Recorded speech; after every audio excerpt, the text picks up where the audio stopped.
Video में आपने पढ़ा फसल की जल मांग और फसल की जल मांग को प्रभावित करने वाले कारक। पिछले वीडियो में देखें। हम आगे पढ़ते हैं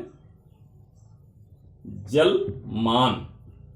जलमांग और जलमान दोनों अलग अलग शब्द हैं, ध्यान दीजिएगा इस पर। जलमान या जल क्षमता, तो जलमान है क्या? तो जलमान को जानने के लिए उसकी परिभाषा पर थोड़ा सा ध्यान देंगे तो बात समझ में आ जाएगी। जैसे एक क्यूमेक का मतलब होता है 1 घन मीटर। 1 घन मीटर समझते हैं? 1 घन मीटर 1 मीटर ऊंचा, 1 मीटर गहरा और 1 मीटर चौड़ा। इस क्षेत्र में जो भी चीज आएगी या जल आएगा उसको हम 1 घन मीटर कहते हैं। यानी 1 घन मीटर 1 क्यूमेक की गति से, यानी ऐसा जल स्रोत जहां से 1 क्यूमेक प्रति सेकंड की दर से पानी निकल रहा है। 1 क्यूमेक की गति से किसी निश्चित अवधि तक, यह अवधि 1 घंटे हो सकती है, 1 दिन हो सकती है, 2 दिन, 4 दिन, 5 दिन हो सकती है। यानी अवधि बिल्कुल निश्चित है।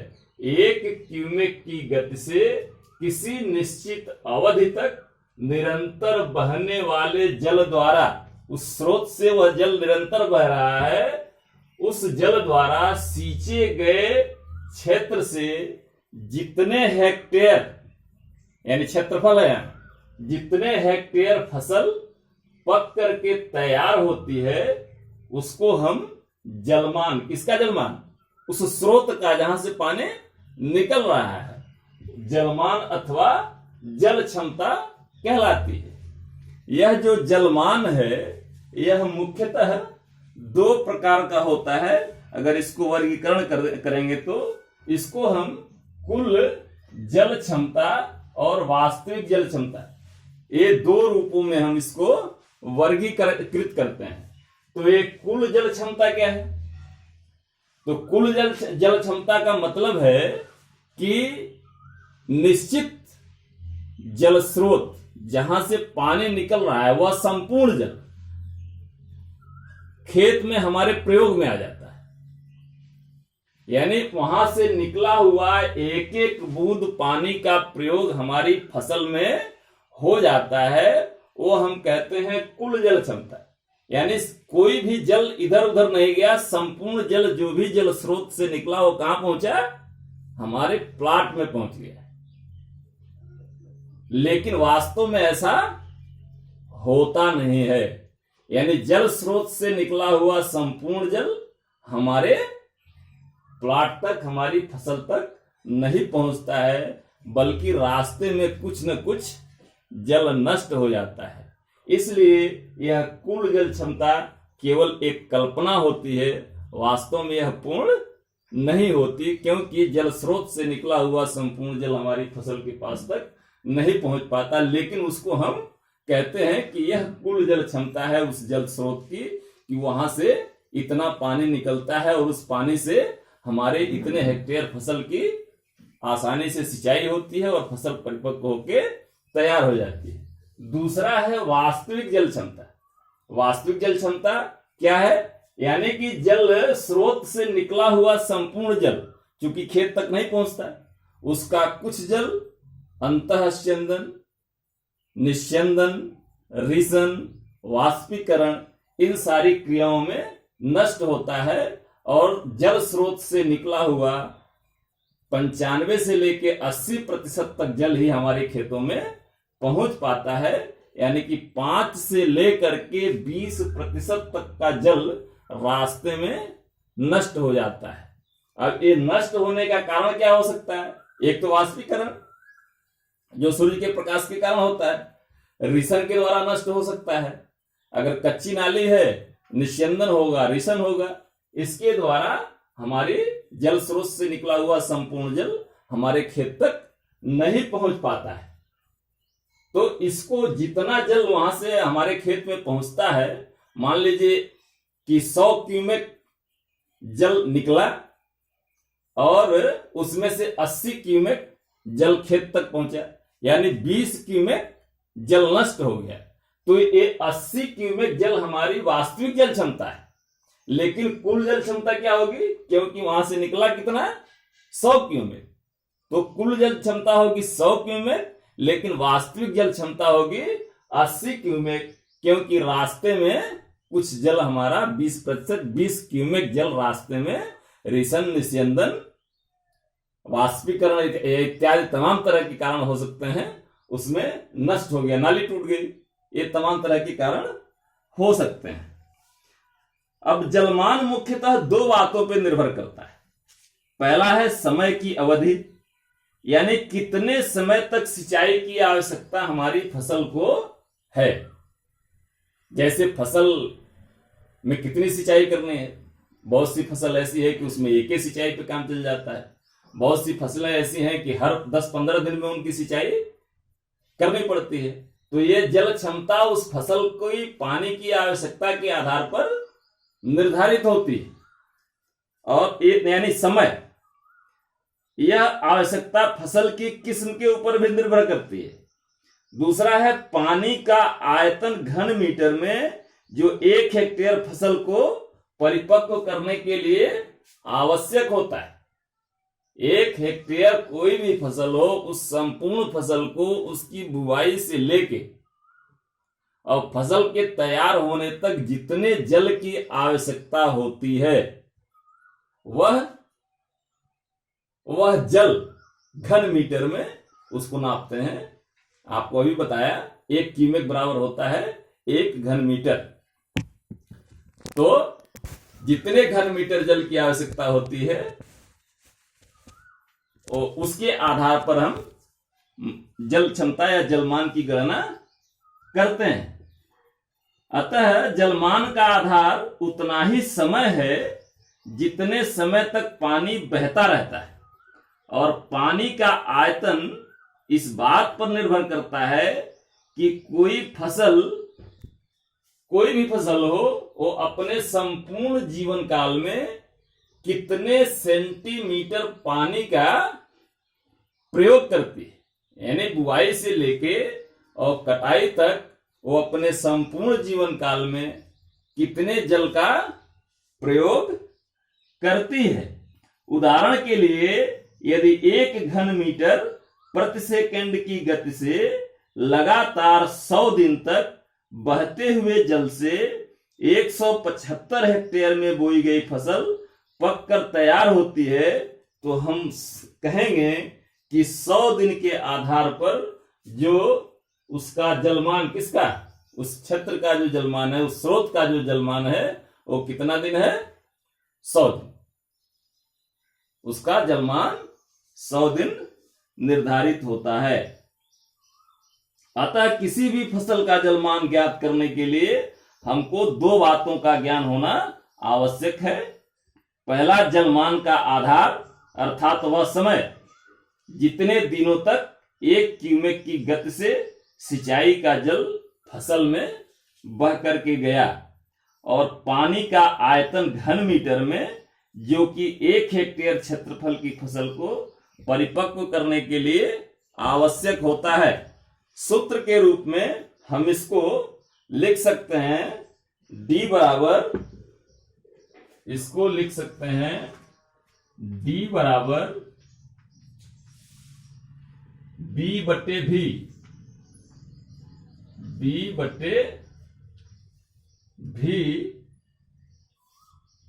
अर्थात 86,400 बटे 100 गुणे 100, या इसको लिख सकते हैं D बराबर B/V गुणे 8.64।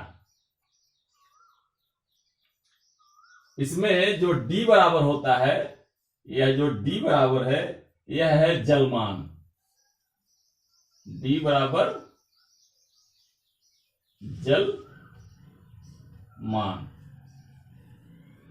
जलमान का मतलब होता है 1 क्यूमेक की गति से निश्चित समय तक बहने वाले जल से तैयार फसल हेक्टेयर में। यानी 1 क्यूमेक की गति से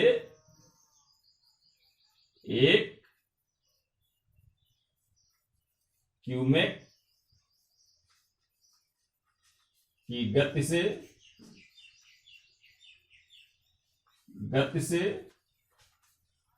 तैयार फसल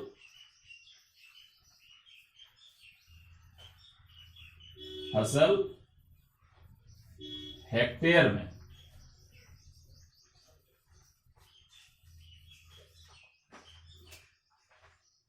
बी बराबर होता है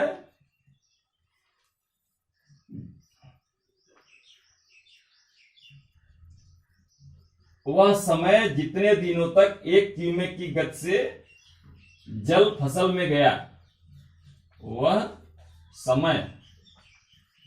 बी बराबर समय, वह समय जितने दिनों तक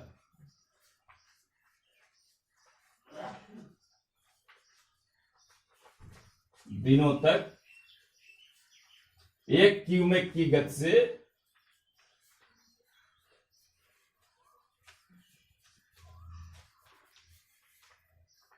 से सिंचाई का जल फसल में गया।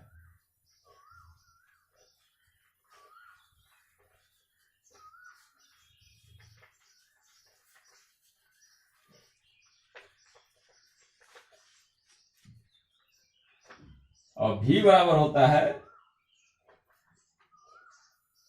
पानी की गहराई मीटर में। पानी की गहराई मीटर में, यानी कि डी बराबर जलमान, बी बराबर समय और भी बराबर पानी की गहराई मीटर में। इसको इस सूत्र के यह सूत्र जो है वो इस बात पे आधारित है कि प्रक्षेत्र की फसल में स्रोत से 24 घंटे पानी बह रहा है। पानी रुका नहीं बल्कि निरंतर 24 घंटे लगातार पानी चल रहा है। यदि बहते हुए पानी की दर घटती बढ़ती है तो उस समय इस सूत्र में प्रश्न के अनुसार अगर सभी मान रख दिए जाएं तो क्यूमेक से गुणा करके गणना की जाएगी। जैसे यदि 1 क्यूमेक पानी आ रहा है तो क्या करेंगे, यहां पे गुणित 1 कर देंगे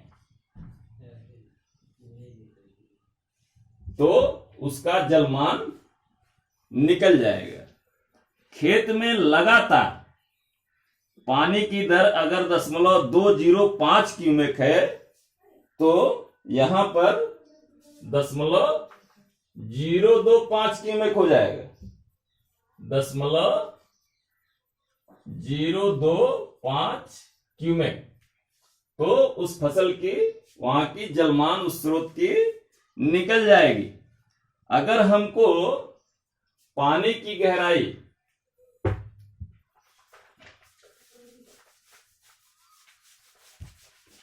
भी का मान ज्ञात करना है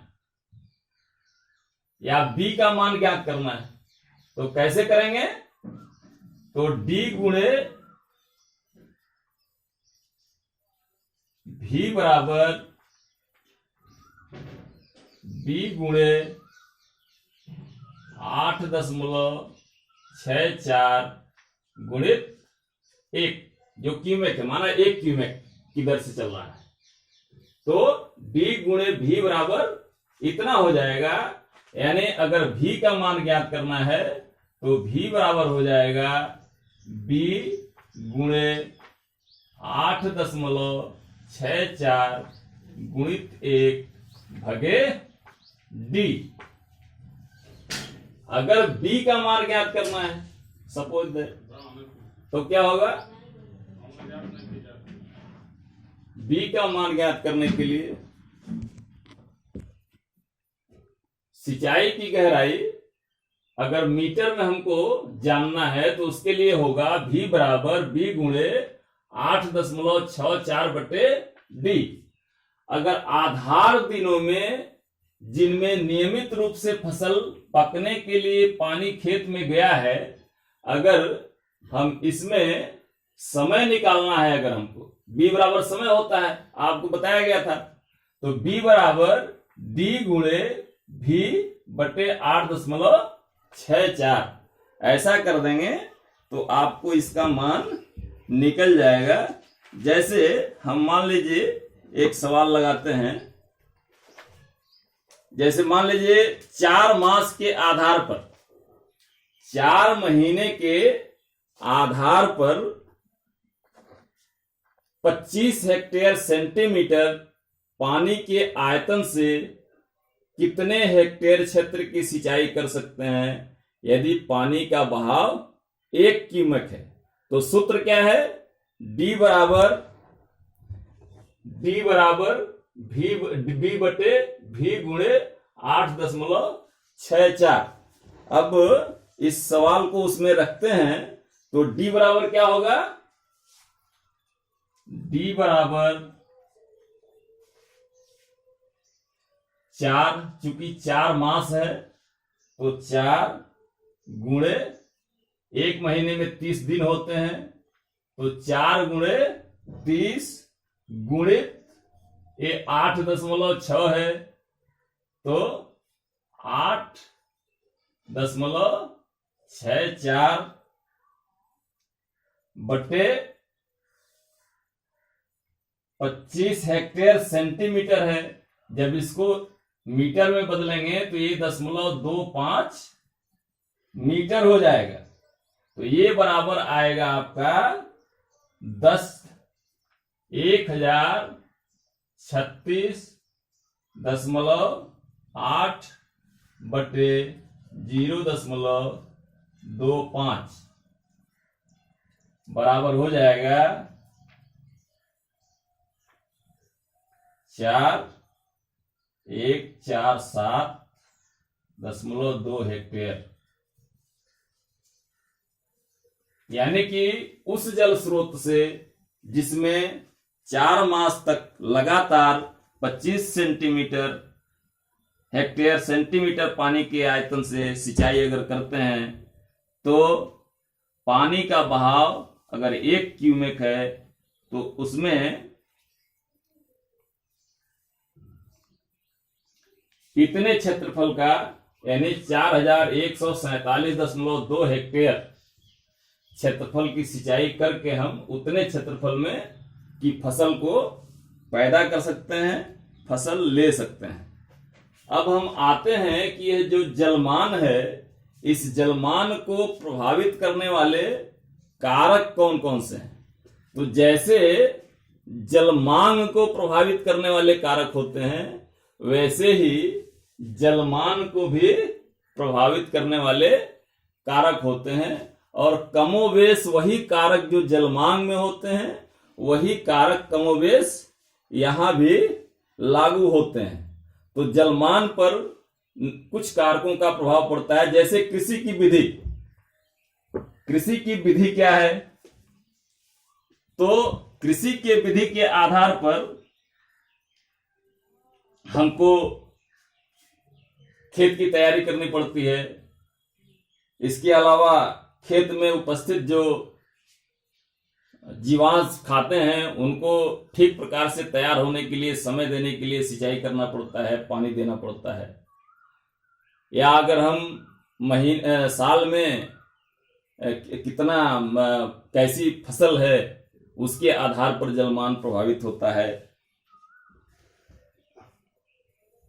सिंचाई की विधि दूसरा है, पहला कृषि की विधि यानी भूमि की भली भांत जुताई करने तथा उसमें आवश्यक मात्रा में जैव पदार्थ युक्त खाद डालने पर पानी की अपेक्षाकृत कम मात्रा की आवश्यकता पड़ती है, अतः वहां का जलमान अधिक होता है। जिस खेत में जीवाश्म खादों का प्रयोग होता है, हरी खादें होती हैं, यानी कि वहां की मिट्टी ठीक होती है, ऐसी खेत का जो जलमान होता है वो अच्छा होता है।